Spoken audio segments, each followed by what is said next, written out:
start with you, Barrister Egu. You heard my definition of Japa. Does it, I mean, did it take care of what you have in mind when you had that topic first? Yes, definition. I can put it in two folds. Japa, you could say Japa to Nigeria. Can Nigeria as a nation migrate to another continent and then do well? I don't know any continent that will accept us in the current state of things. As for the other Japa, which involve the human beings in Nigeria, since we've been growing up from the 90s upwards, Nigerians have been inclined to want to go abroad to improve their lot in life. But I think the best policy for us is to invest in our society and see how we can improve it and see how we can be competitive with the rest of the world. Being Japaism is not good enough. Okay. Another word has come out this morning, Japaism. It's not good enough. But I know it has started a long time. When was that? I think when we were in secondary school or so, there was this other one, Andrew, that was checking out. And then some of us that maybe witnessed what happened then and what is happening now might still want to find out where Andrew is and ask him, why were you living then? Okay? And if you left then, what will you do now? So this Japa has started a long time. Chuka, what could lead one want to escape from his own country? Like the definition you gave suggests, is about fleeing. Nobody flees from a conducive condition. And so in the case of Nigeria, the question will be, what will occasion one to flee from Nigeria? The question needs no begging, because it's obvious that even those people who seem to be comfortable are also pressed to flee. If not for economic stability, for other challenges, insecurity, unpredictability of the future, at least if not for self, for the children or the generations yet to come. So that is the scenario. If it were to be that what happens in other economies is what is happening in Nigeria, there's migration. People migrate all over the world. People move, at least in Nigeria, people coming from China, from UK, US, you find citizens from all over the world in Nigeria. So it's not as if going to, traveling to other countries or other climes there's anything wrong with it. People can travel to get skill sets for business reasons and other things. But when people leave or flee because they are pressed, they are unsure, in fact, they are challenged, basic physiological needs are not assured. So that is where it becomes a problem in the case of Nigeria. So that is the way. Okay, it becomes a problem in the case of Nigeria. When Andrew tried checking out, I don't know whether he did, and I think it was the governments in power then saw it as a big challenge and started putting up a whole lot of things together to ensure our youth stay back. Okay, there was this NAPEP and there was a whole lot of youth program that were put in place then. Now I want to find out this movement of fleeing, escaping, or whatever, or jackbuying. Does the government of the day know exactly that people are jackbuying from this nation? Well, I can say this about the Andrew situation. It created a whole lot of unforeseen, unexpected consequences. One of the chief consequences was that American embassy tightened their conditions for Nigerians and other embassies, now knowing that Nigerians want to emigrate on a permanent basis because of economic conditions. They were prior to that, they were thinking that Nigerians that were applying for visas were largely people who wanted to improve their lots educationally. And then another thing is that the government, without thinking through what it was doing, because NTA, where that promo was being aired from, was government owned. For you to be telling the world that your situation is reckless, that even your educated citizenry want to move abroad, was a reckless promotion for what you wanted to indeed promote. So the government didn't do well in doing that Andrew thing, even though it was a reflection of an undercurrent of thought of many young people then. It wasn't to be publicized in that nature, and it gave us that stigma then that we all wanted to go abroad. Yes, if I ask me now, if given the opportunity, the vast majority of Nigerian young men want to emigrate. But some of these immigration yearnings are born out of a complete ignorance. There's no society that is perfect. There's no society that doesn't have its own problems. It's just a question of picking your poison. You may have this, you may not have the other. But we just think that if you live in US, UK, and some other places, you're going to paradise. Far from it. You're not going to any paradise. They have their problems too. It might not be of exact coloration with our own problems, but they do have their problems. There's no society without a problem. But when you have a society that don't care about the future of their generation, how do you start comparing that society with another society? Every society claims to care about the future of its generation. They have problems. Go to Western countries, they have huge drug problems. They have early pregnancy, premarital pregnancy, unwed mothers all over the place, drug abuse all over the place, gun violence and the rest of it. They have their own problems, and they are dealing with those problems. Drug abuse in the United States, for example, takes a huge chunk of their budget, yet the problem keeps multiplying every day, and they are tied with violence and violent crimes in general. So no society is problem-free. We just have to try and fix the problems we have. Our problem is minuscule if we have proper government direction compared to what these people have. They have the wealth, they have the resources, but the problems they have are endemic. I actually wanted to ask a question based, from that direction. If they have this kind of problem that, as you have enumerated it does appear they are even greater than the ones we are facing here, why are they not migrating or Japa into another country? Good, because they have leadership, proper leadership. Just like Barrister said, the challenge with Nigeria is that I think Nigeria even have more resources than any other country on earth. As a country, we have a very fertile land. We have a very benevolent climate. We have enormous workforce. It's just about leadership. We have most of the rare earth resources. People are willing to work.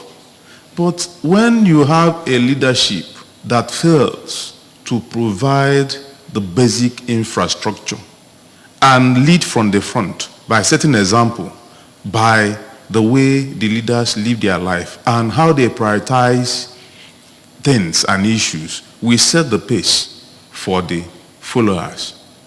And when the citizenry finds out that government is not interested, even in the future, you can't see the trajectory between what government is doing now and their policy trust. You find out that despondency sets in on the citizenry. They find out that no matter what they do, they are not assured that they are going to be better off or they are going to achieve the expectations in the future. And then people wanted that stability. For instance, borrowing from what he said, in Nigeria we have what I call organic social security, while in other climes in the West, you have government-based social security. When people get elderly, you see nobody cares about them. They will end up in old people's home or hospices. It is not a wonderful thing for human beings as social animals that when you get old, strangers will be taking care of you. When you've burnt out your life, taking care of your kids, at the end of the day, end up being cared by people you don't know. But in Nigeria, you find out that even in all this hardship, people are taken care of by their family. Even those people who are unemployed or underemployed are still being taken care of by their family. So we have a better organic social security. That is wonderful. But government is not doing what they're supposed to do. So it's all about leadership.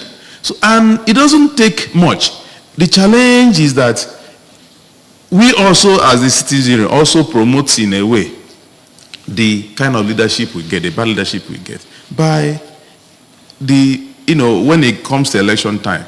We'll be talking about my party, we'll be talking about my religion or my denomination or my, we try to bring my tribe, my town and all whatnot. If it's about merit, the difference between the West and here is that they try as much as possible to bring credibility and meritocracy into choosing the leadership. Just see what happened in UK just last month. Over the space of 2 months, you had 3 prime ministers. When somebody comes on deck and find out that he or she doesn't have what it takes to deliver on the expectations, willingly the person will resign. But here we have this syndrome of even the most incompetent fellows.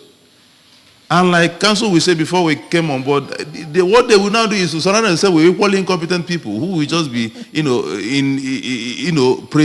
praising them. And that way you will have, a dysfunctional system. So it's all about leadership. When we find ways to improve our leadership quality, automatically, in fact, Nigeria can be fixed in less than 2 years. That is the way I see it, because once there's hope, you find out that everybody, the enemy, pressing situation, Nigerians still exhibit resourcefulness and the level of energy. Okay, I see. The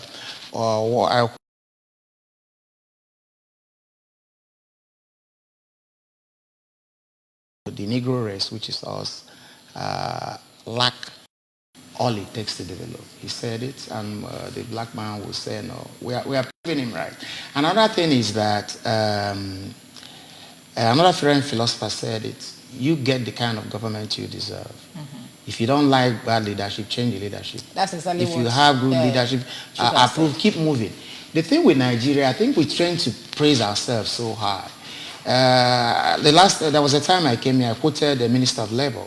In terms of productivity, which is laziness and the productivity, the contrary, African continent is the last in the whole world.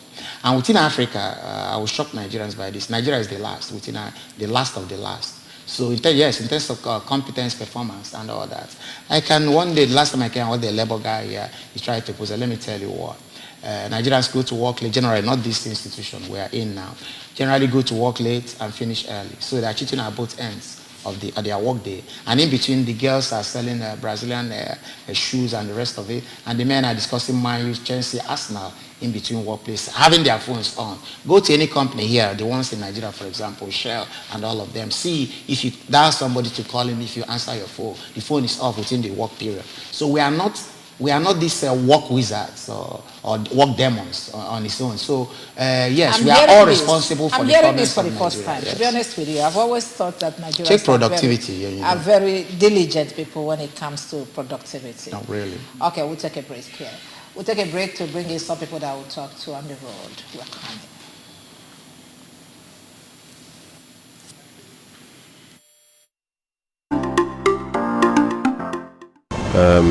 I don't intend to leave Nigeria to meet a higher level of servitude, like what we popularly call neocolonialism.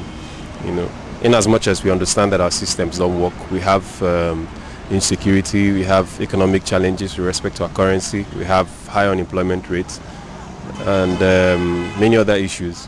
But outside the country, the system, probably works actually. Good roads, you have good healthcare system, but you have to pay for them. But sometimes we don't talk about forced labor, racism, some of the challenges our people go through there because they're immigrants. Nigeria is not doing well on all spheres, but when you compare it to some of the values being expressed in other part of the country, on the long run, you realize that it's more damage is being done. There are many reasons for which people travel abroad. First, if you allege a security threat in your country, you have to give way. Secondly, you travel to abroad for greener pasture. Thirdly, you can even travel for one form of innovation or the other. You understand? Then you can as well travel to abroad on business purpose. So there are several reasons for which people travel abroad. It's a clarion call for all to put hands on deck. Both the government and the citizens have their own specific roles to play. Actually, it depends on what I'm traveling abroad for. Like there are various reasons why people travel abroad. Some go for relaxation, while some go for tourist attractions. Some also by reasons of the present situation in the country, while others go there to relax. Majority of our youths nowadays travel out because the country is not in a good state. Presently, we have a lot of challenges like security challenges. The economy is down.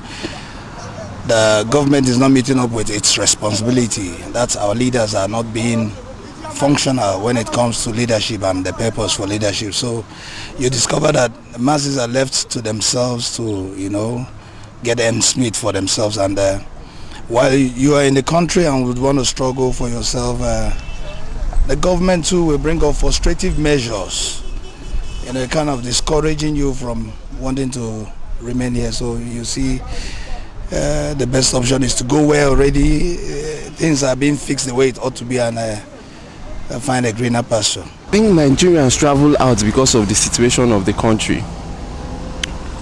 Because for the purpose of trying to make it quick, if you look at the price of dollar against a naira now, you would see one of the reasons why it would be more beneficial for you to stay in a place where $100 can get you what 10,000 naira cannot. And then the standard of living. There are good medical services, good education. Everything there seems better, so to speak. They are well organized. You hardly hear of some kind of corruptive acts that go on here in Nigeria.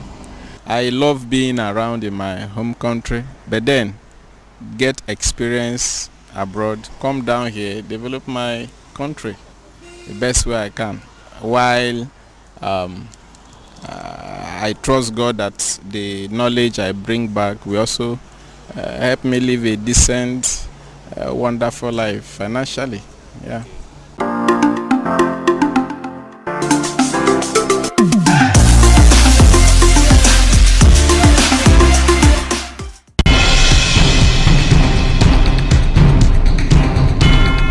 Great news for Anambra Broadcasting Service ABS audience. You can now watch ABS television through any of these ways. Buy a terrestrial antenna and connect to your television. Search ABS Channel 24 Oka or ABS Channel 27 Onitsha. Install StarTimes cable decoder and search ABS Channel 113. Install Metro Digital cable decoder and search ABS Channel 29. Watch ABS TV on your smart TV or smartphone by downloading Anambra Broadcasting Service app on Google Play Store. Also watch via ABS Facebook page at ABS Radio Television and ABS YouTube page at ABS Television Oka. ABS TV is now also on satellite. You can watch us from anywhere in Nigeria and other African countries. Simply install our TV decoder brand channel 315 or install any satellite decoder. Search for ABS TV. Whichever option you choose.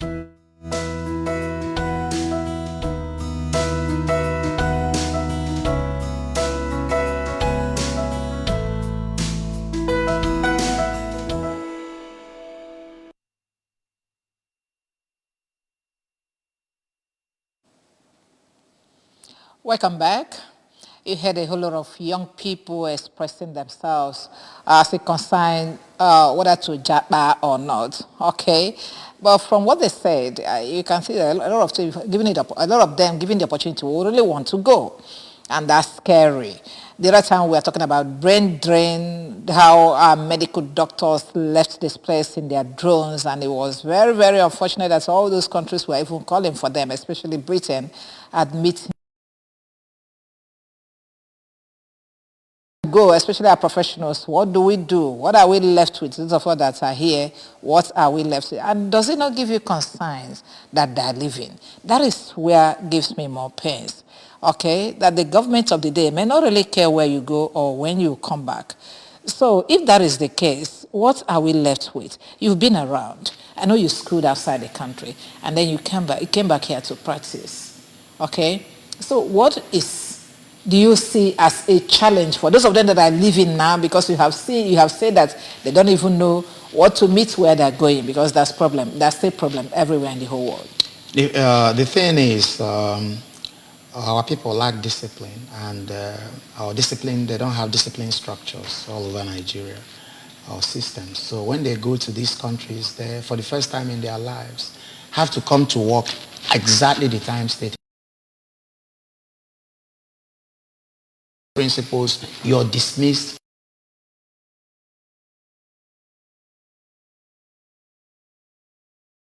One job.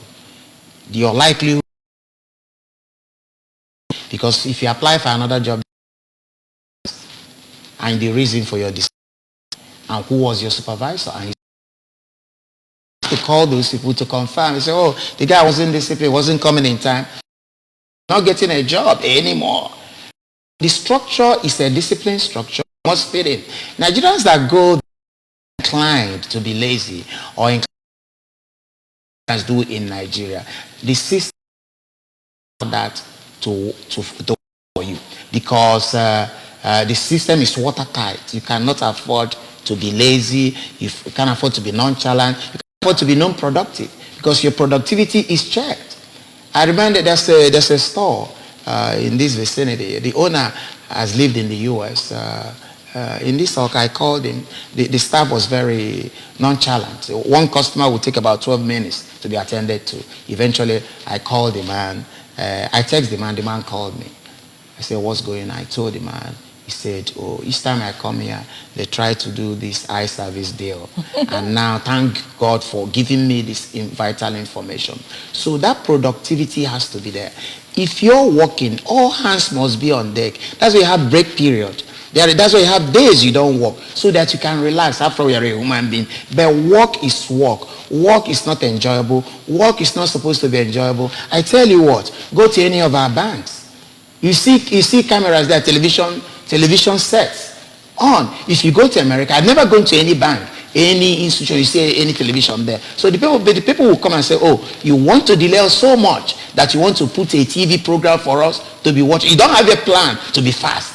You just want to slow us down. That's why you're providing a TV set for us. So these are some of the things we have to do. When we do copy, we copy all the wrong things, or we borrow all the wrong things to enhance our laziness, as I call it. We must copy those countries that have been doing well, and then, countries that do well always copy their neighbors that do well. Korea to Japan, China to Korea and Japan. Whom are we copying as a group of people? Nobody. The closer we can have to that kind of thing is relationship with South Africa. We don't even think in those terms. See how much they're developing in their agriculture, in their manufacturing, so that we use them as our target for our development. We have no target. When you have no target, everything becomes an achievement because there's no target to meet. That's the situation we are in Nigeria. I want to add something here. Basically, it is difficult for individuals, isolated individuals, to change a system. Like, I've seen people who joined particular services, maybe public service, private service, with energy, with enthusiasm, to make maximum input. They will do it the first month, second month, third month. Two things will happen. They will start to encounter systemic challenges from colleagues and even the structure, internal structure of the organization. Now, it will be as if you finish the work today, what are you going to do tomorrow? That will slow the person down, one. Secondly, the correlation between effort and reward is always there.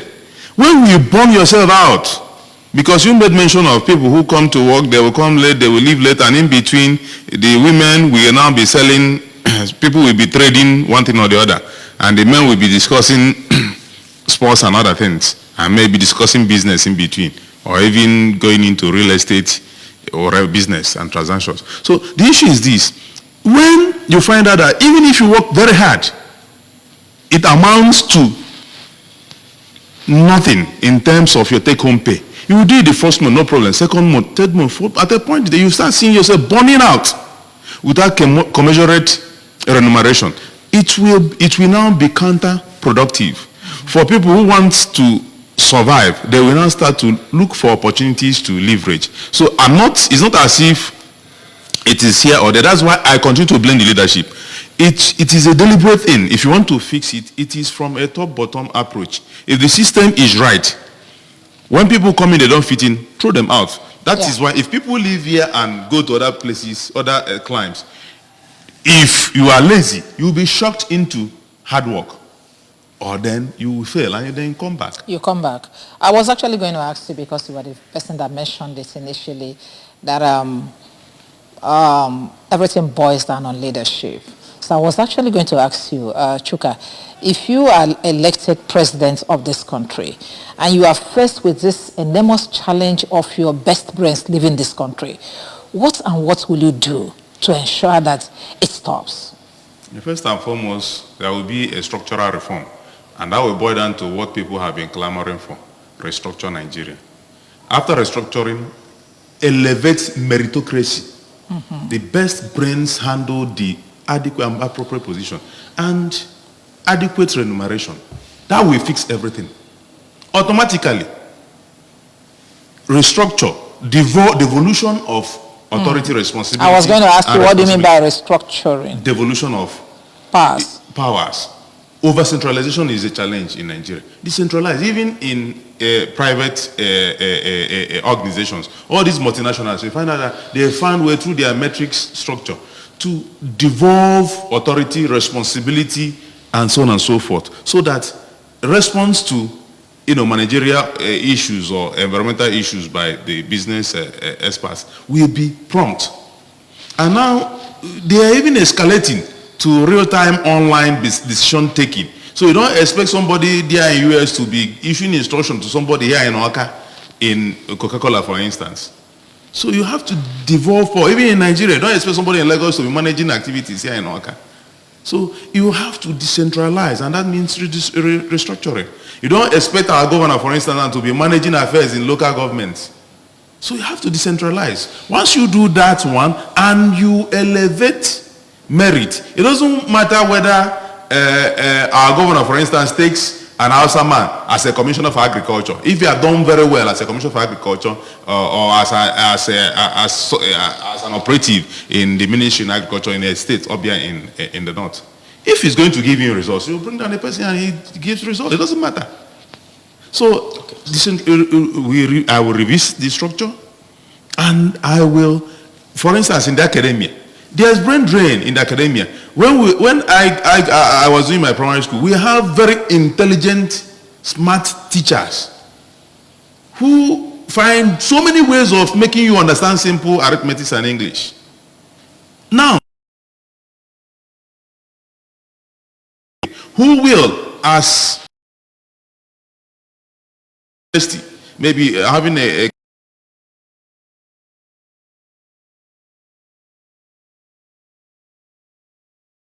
okay, you can call me, but I have a question.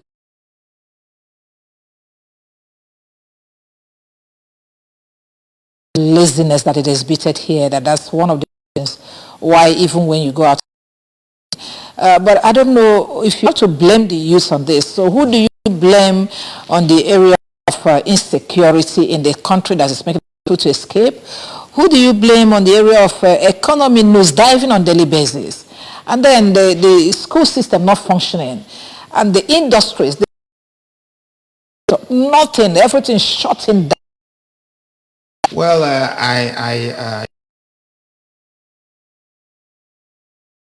the problem with Nigeria, we take this entity and give names for 5 years.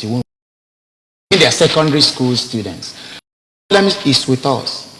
We don't stick to any certain thing. He was coming back to concretization back again of the regions. We practice the regionalism. It led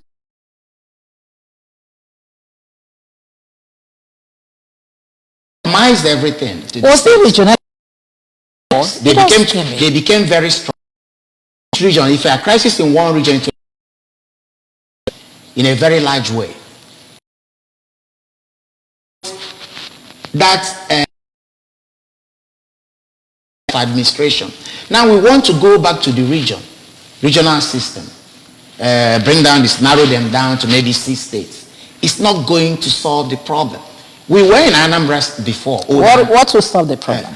What will solve the problem will come from within. The re-education of our people and having our people take responsibility for decisions, not shifting it to this.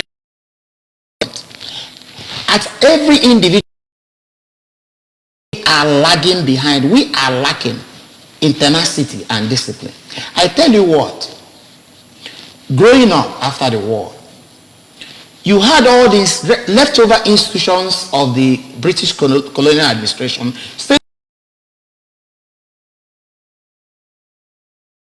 We lived close to the rail line. They were moving according to plan. Cattle were being transported through the rail system. Everything organized. We took over. We destroyed everything. From Port Harcourt to Lagos to Maiduguri, we killed all. You say we. We as Nigerians. Except the Nigerian person. We say, oh no, it's too this, it's too that. People are not clamoring for us unless and until we try to solve our problem. No, we will not solve our problem. And retaining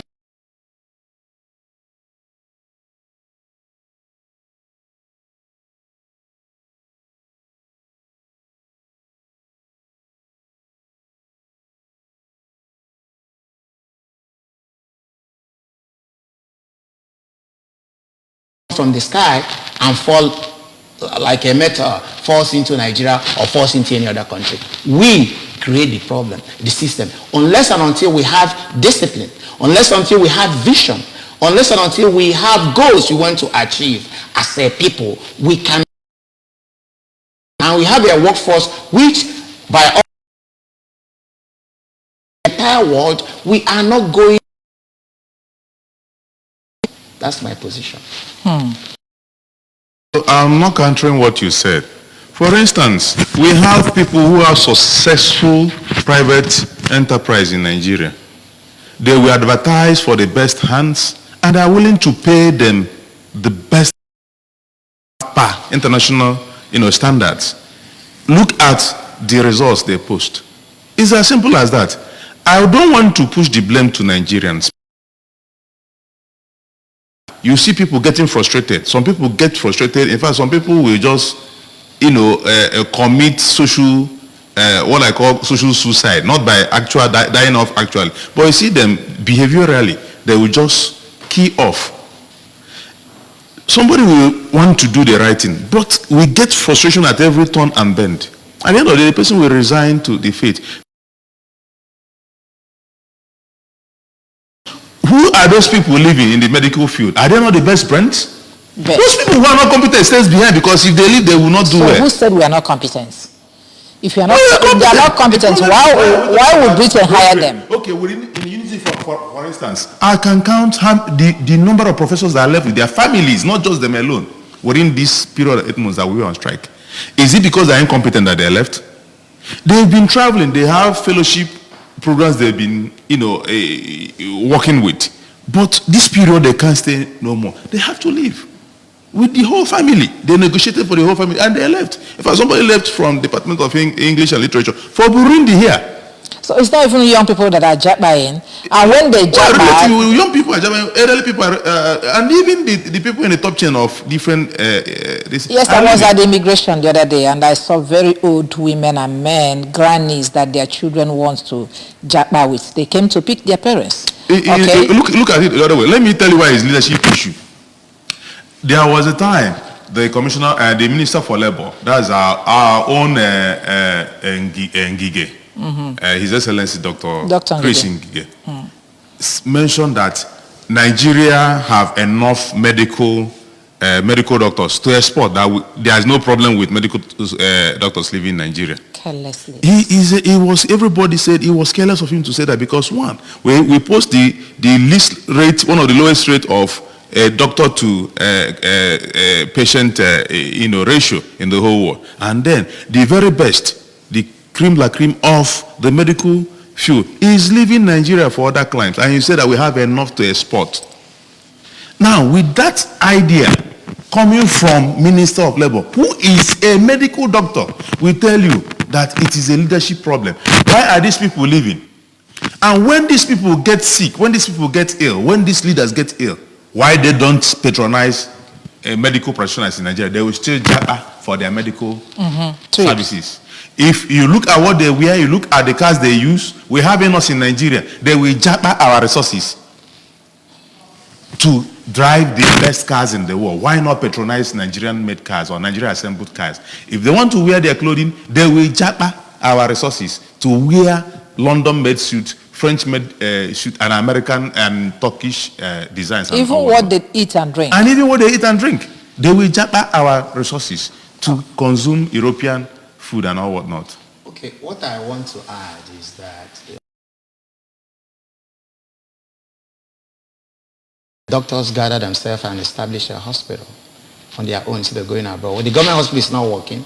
And why don't you, is there a ban on private ownership? How many people Okay, can when they organize, can you pay how for many people services? can access that Hold hospital? on. It's our failure. You have so many private hospitals. Even across from where we have plenty in this Oka, we have many. So you are saying we should shut down our government hospitals? No. If those doctors are inclined to go abroad to realize their professional dreams or whatever, they can still do those things here. If they can get themselves to aggregate themselves and establish a hospital. One of the problems we face in Nigeria, they may not want to do it alone because you need financiers, you need this, you need that, you need architects. One thing with us, professional Nigerians, is that we don't work together. Every group is independent, every group is an island on itself. You can get a body of professionals specializing in different areas to establish a world-class hospital and employ these doctors. You can have not just a, you can have many. Very good. There are so many. Must it be going abroad where others have sweated to establish their own society? Okay. Why can't we sweat to Very good establish our own question. society? But before you come in, before you come in. Okay, if the doctors get themselves together to establish a hospital so that they will prevent Japaing. So who gets who together to establish security so that we'll stay safe in Nigeria? I'm coming. Before you answer that. Okay. When they, for instance, the medical experts come together to establish a world-class hospital, for instance, who provides world-class power? Who provides world-class medical equipment for them? Who provides world-class security there? Who provides world-class payment for the services they're going to provide? That is the issue. But when government does the needful, there will be adequate support supply. It won't be their challenge. When government, works on the economy, that the citizenry gets adequate remuneration, the citizen can now afford their world-class services. So and why can't our general hospitals work? You stayed outside the country. When you were there, were you attending private hospitals? So why can't our own general and public hospitals work? Why? You're making my point. Why can't government establishments work? My point is that we establish, how many graduates do we produce every single year? Like I said before, graduation and professionalism in Nigeria is the key. You have your title, I have my title. It has nothing to do with productivity. Why do you have bankers where you can liaise with them to get loans and the rest of it to establish a hospital? Why don't you have good engineering conglomerates? You have banks that can finance those things. Everything has to be done. You guys have not answered my question. What is your question? My question is, who gets who? I mean, who gets together to provide security in Nigeria? That's what if you think that government is not supposed to do anything for its citizens. No, I never say government is supposed to do nothing. But let me tell you what, in Nigeria now, if you want water, you get your own water, you do your own bowl. If you want security, you employ your own private security man. Everything you do, you're almost doing it on your own anyway. So you can expand it to an institution. Most institutions, including the one we are staying, they have their own private security out there.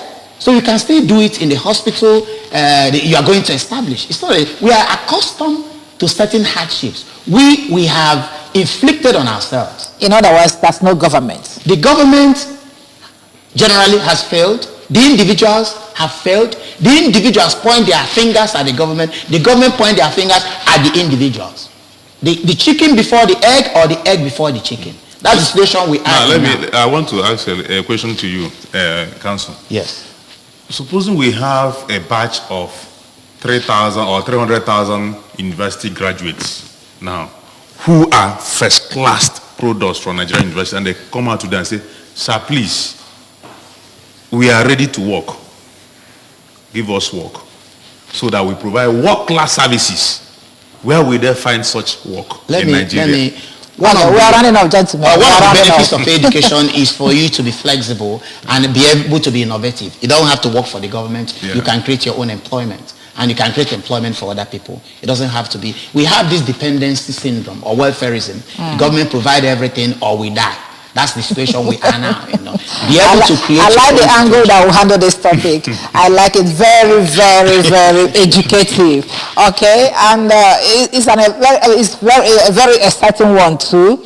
And if you are watching us from home or anywhere you are watching us from, I'm sure you have taken something home. Very important. I know listening to Barrister Egu and then from Chuka Uzeze, you would have known what to do and how to do it and how to survive in a situation like this. That's the most important thing. Okay? I thank you very much for joining us this morning. Chuka Uzeze, thank you. Thank you, Aija. Viewers, please do still have faith in Nigeria. Nigeria is very, very redeemable. Okay, do still have faith in Nigeria. Very important. And I'm very Uchenna Egu. Baya mana restikwa lusibe na olu ike una ende na onwe ga-enyelu na konye wa lusibe olu ike baya ga-aga n'iru kalịa ndị ọzọ. Odema Dalo, thank you very much. Those of you that watched from home, thank you. I am glad you joined us. My name is Japa. Do stand by. We have not finished. We are still coming back with another round of discussion. Please stay.